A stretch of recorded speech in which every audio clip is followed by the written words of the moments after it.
First படம் திரௌதி படத்தில் sanitary napkin போடுறதுனால தான் பொண்ணுங்களுக்கு வந்து கரு நிற்கிறது இல்லைன்னு படம் எடுத்திருக்க நீ கற்கால மனிதன் மாதிரி படம் எடுத்தா அப்புறம் எப்படி நவீனமான ஜனநாயக உரிமையெல்லாம் உனக்கு இருக்கும்? எந்த விதத்துலையுமே பெண்களை கொச்சப்படுத்துறது. ஏங்க நீங்கள் ஒரு பெண் சும்மா எவனா ஜீன்ஸ் பேண்ட் டிஷர்ட் போட்டு வந்து அவன் முன்னாடி போயிடுவீங்களா? இது வந்து எவ்வளோ அசிங்கப்படுத்துறது பெண்களை.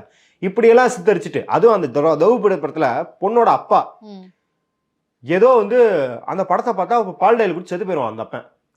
எதுக்குடா செத்து போறான்னு பார்த்தா ஏதோ பெரிய அசம்பாவிதம் வந்துடுச்சு, கிராமமே எரிச்சு விட்டாங்களா அந்த மாதிரி பார்த்தா ஒண்ணுமே இல்லை. அவன் பொண்ணு இன்னொரு பையனோட சினிமாவுக்கு போயிருக்குங்க.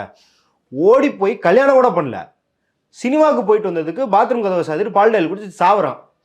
அந்த அப்பனுக்கு வந்து ஒரு சோக பிஜிஎம் போட்டு ஊரே சேர்ந்து அழுவுது. ஏன்டா எந்த காலத்தில் இருக்கிறீங்க? டைம் டிராவல் பண்ணி 200 வருஷத்துக்கு பின்னாடி போகிற மாதிரி படம் எடுத்துகிட்டு வந்துட்டு அவங்க வந்து ஜனநாயகமாக என்கிட்ட நடந்திருக்கணும்.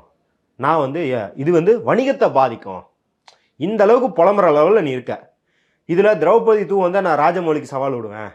நான் வந்து சூர்யாவோட படம் வந்து வரட்டும், ஒண்ணுக்கு ஒன்று வரட்டும்.